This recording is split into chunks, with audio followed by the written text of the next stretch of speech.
Mel, you're on. Hello there, everybody. This is Mel Allen.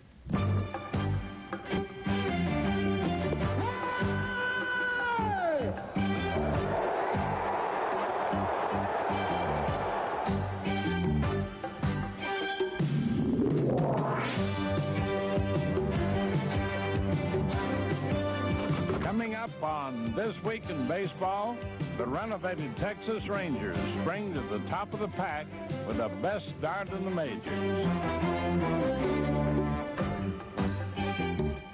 A rookie of distinction. If you are to do something different, like play baseball, the media constantly pounds it into you every single day. You know, you're different.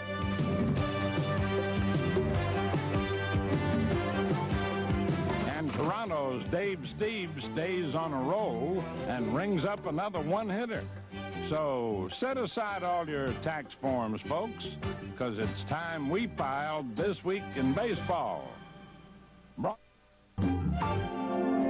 Welcome to Chicago's Wrigley Field, which on this spring day was beset by a pregame blizzard that proved amusing to the visiting Pirates. We're in Wrigley Field, Chicago, and this is the Pirate Trio of the Pittsburgh Pirates, even though there's more than three. Okay, guys? Ready? Hit it! Hit it! Hit it! 1, 2, 1, 2, 3. The weather outside is frightful, and I am so delightful. I don't want to play.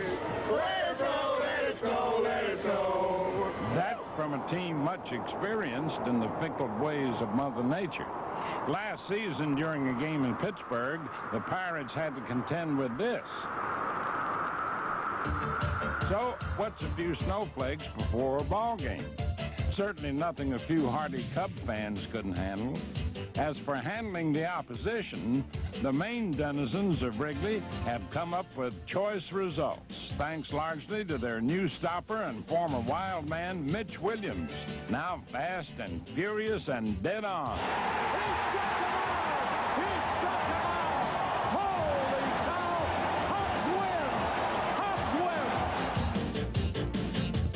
Rick Sutcliffe is also getting results.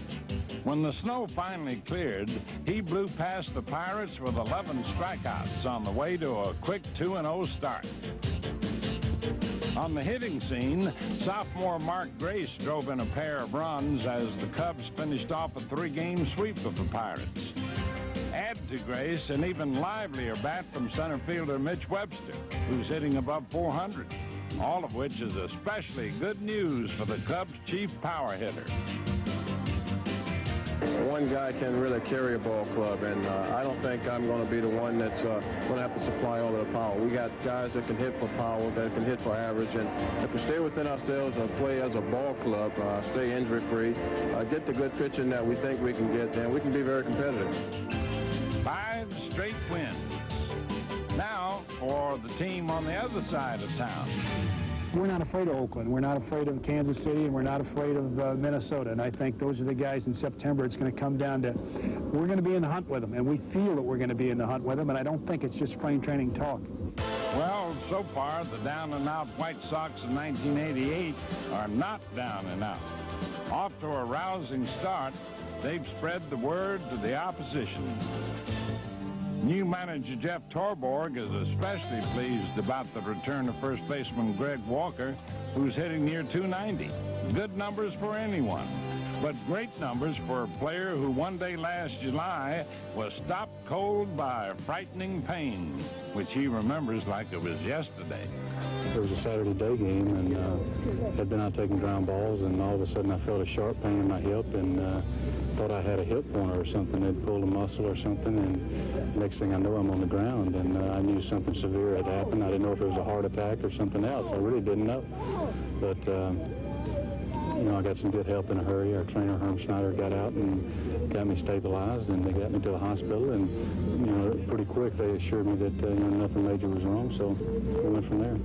Walker was diagnosed with a viral infection in the brain, and after being treated for the condition, He went to spring training with the White Sox, healthy again, though with a somewhat different perspective on things. Well, the first 2 weeks after it happened, you know, everybody asked me, you know, were you worried about your baseball career? But really it was to the point where we were worried about living at that point. You know, they had, for something that severe to happen to somebody as myself who had been healthy their whole life, and they were expecting the worst. You know, they were expecting something such as a brain tumor, or they were checking me for everything. And for a couple of weeks, it was kind of touch and go. And then after they finally ruled out all the worst, then they started saying, hey, everything's going to be all right. You know, you'll play baseball again, and everything will be fine.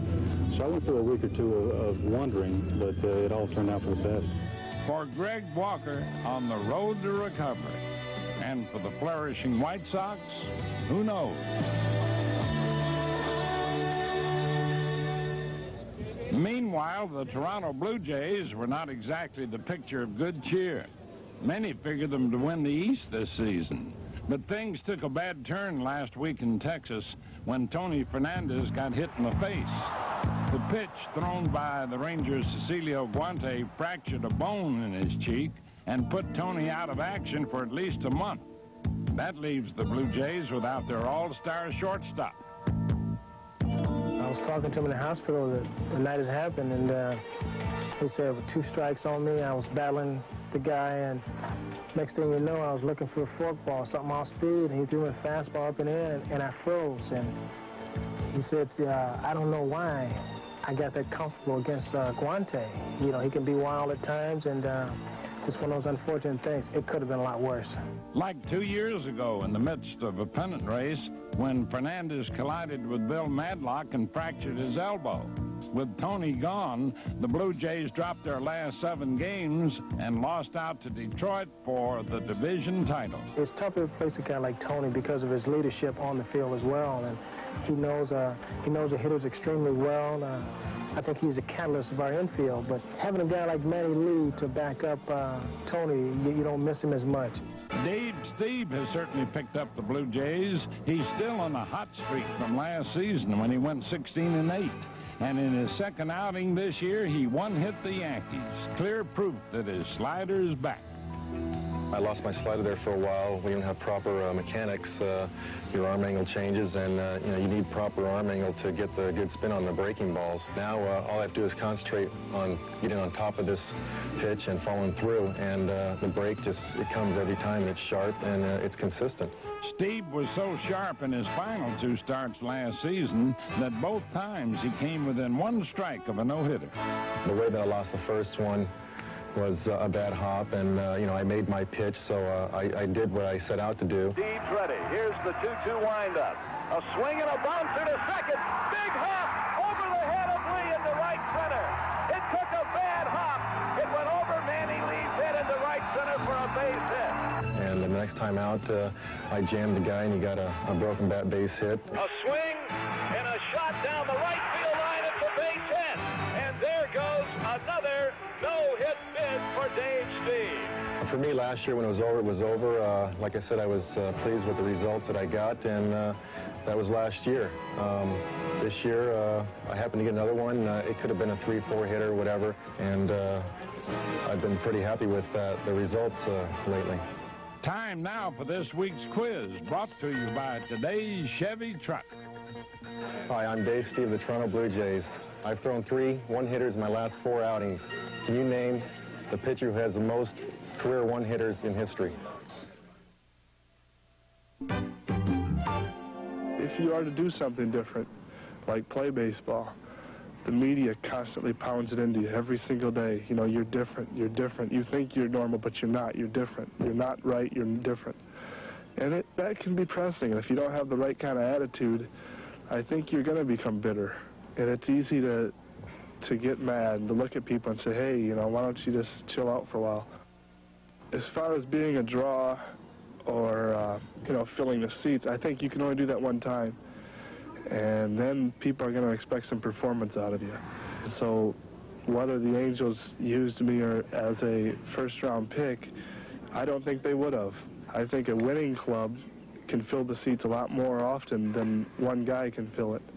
And, you know, we'll see in the future if that holds to be true. I like this lifestyle, you know. I would like to play baseball for you know, as long as make a career out of it. I enjoy waking up and going to the baseball field and that being your job, and when that's over, you go home. But I think if it doesn't go as planned, you know, if maybe I don't make a career out of it, I won't stick to it too long, and there's other things beyond the game that I would like to do. But we'll see. I'm going to give it my best shot while I'm here. He got his first shot on April 8th when Seattle's Harold Reynolds came to the plate, the very first batter of Jim Abbott's Major League career. So Abbott's first professional pitch is a fastball for a strike, and we are underway. A promising start, but it quickly turned sour. Displaying a bad case of nerves, Abbott gave up 6 runs and in the 5th inning had to leave, accompanied, though, by a standing ovation, a gesture of appreciation for the extraordinary rookie who was born without a right hand, but who began to attract attention as a star pitcher in high school. When you start to succeed there, you say, well, maybe I was as good as some of those guys who I looked up to. And maybe that helped me out, knowing that maybe I had a chance to move on to a college or professional level. At the University of Michigan, Abbott continued to amaze, finishing 4th on the school's all-time victory list. Still more success came in Seoul, Korea, where he pitched the United States to victory against Japan in the gold medal game.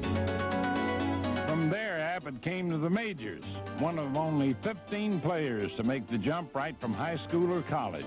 Now he hopes he has the stuff to stay there. I think a lot's going to depend on my getting an off-speed pitch over the plate. I'm really a fastball slider pitcher right now. And my curveball or my changeup is going to be the key to my success, I think, if I'm going to, you know, stay a starter in the major leagues. Jim Abbott's accomplishments are already extraordinary. Now to the Texas Rangers, who are fast and loose and off to the best start in either league, thanks to sweeping changes. A pair of trades brought a slew of new faces and 6 wins in their first 7 games. Ex-Cub Rafael Palmeiro has been a key contributor. Last year, he hit .309, second best in the National League. But this year, he's got bigger numbers in mind. I look at last year, and, you know, I just throw it out. I hit the ball well, and I hit over 300, but production-wise, I was very, very disappointed. I know that you know, I can hit 20-plus home runs and drive in a lot of runs, because for a guy that doesn't strike out very much, I believe that I can drive in, you know, 80, 90 to 100 runs. In the last 2 seasons, Ruben Sierra has driven in 200 runs. Mighty sweet numbers for the 23-year-old right fielder who packs plenty of punch. Ripped to right field, way back into right. That ball is going. He did it. One swing of the bat. That's what we were talking about. Ruben Sierra puts it into this ball game in a hurry. Last year he came to spring training, and right from the first day he was upset that he played winter ball the entire time and didn't have time to get stronger. He wanted to get stronger. He wanted to look a little better in his uniform. I think he does right now. He weighs about 205, up from about 185, and just feeling better about himself, I think, could be the turning point in his career of getting over the hump. What he can do, I think the sky's the limit. Ruben can do what he really needs to do, and hopefully he needs to be a great ball player. The Rangers need Jeff Russell to be a great stopper, a job that's altogether new for the former starter, who chooses the simple, direct approach to relief pitching. Visually, I don't think I'll be doing anything like yelling at a batter or coming in and, you know, turning my back to the hitter and saying stuff to myself, slamming the ball in my glove. I'm just going to go out, you know, basically do the job that's asked of me, get people out in the late in the game, protect the lead.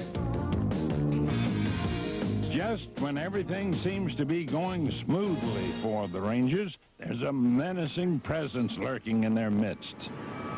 We're back.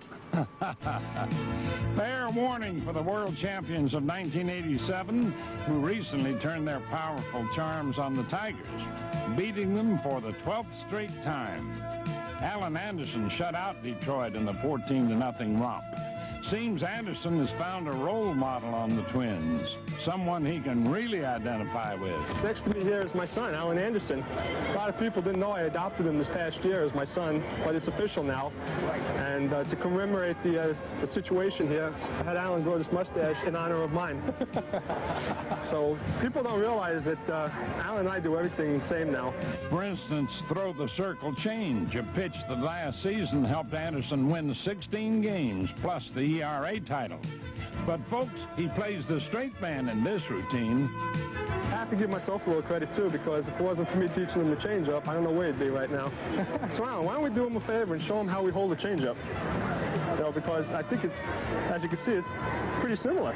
Though Anderson is getting the pitch down, he's still missing that one critical characteristic that'll make it almost impossible to tell these twins apart. He needs one thing, though. My nickname is Bozo, for my hair sticking out of my head. Now, he's got a long way to go in the improvement of Bozo, but I love him anyway.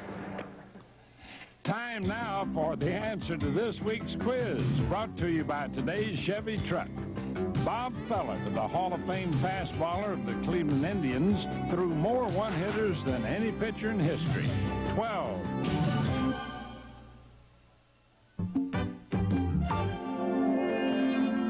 Words of wisdom. Major leaguers have been picking up helpful hints ever since Little League. So tell us, fellas, what's been the best advice? Not give up when I was going to give up and quit when I was in Double-A ball and I was getting ripped by Double-A players. I was thinking, if I can't get these guys out, then I better give this thing up. Always hope that there's somebody better than you. I hope that you're not the best, because if you aren't the best, you'll strive that much harder to be better than that one guy. 4 meals a day. And meaning if you have to get up, set your alarm at 7 o'clock in the morning, get up and eat a good breakfast, make sure you eat a good lunch and dinner, and then before you go to bed, eat something else, because by the end of the year, he says you're going to wear it down, you'll lose a lot of weight and strength. Not going and bust up clubhouses after you get your a fanny kicked in a game does no good, and you've got to be a comedian to have fun in this game. So much for advice that's paid off. Now, what about the tips you fellows could do without? The worst advice I ever got, and I'm not going to say who it's from, but he'll remember, is that you're a breaking ball pitcher. Throw your breaking ball. Trying to throw an inside fastball to Bob Horner. It's not very productive. Ken Herbeck is not a low ball hitter. Throwing fastballs to Jose Canseco when I'm ahead in the count. The worst advice, don't go out and make a fool out of yourself. You know, as a player, don't be go hang out in bars and say, here, I'm Yogi Berra, here I am, you know, and all that. I don't like that. About a week before the stock market fell apart, I got some advice to double up on everything I owned, because the market was going to go higher. Worst advice I ever had was coming from Tim Mead, PR man for the Angels, to come on this show. No need to be camera shy. Hey, you either. Hey, that deserves a forearm bash, and so does our first edition of Great Plays, starting with Baltimore's Brady Anderson, the Oakland A's' Tony Phillips, San Francisco's Robbie Thompson, Minnesota's Kent Herbeck, Pittsburgh's Andy Van Slyke, Darnell Cole, Seattle,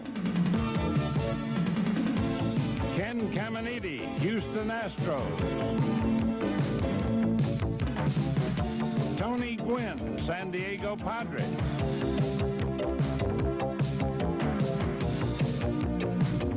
Hubie Brooks, Montreal,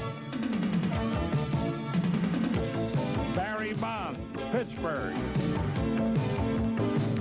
Cal Daniels, Cincinnati, and the Rangers' Cecil Espy. Time now to open the notebook for This Week in Baseball's Twib Notes from around the majors.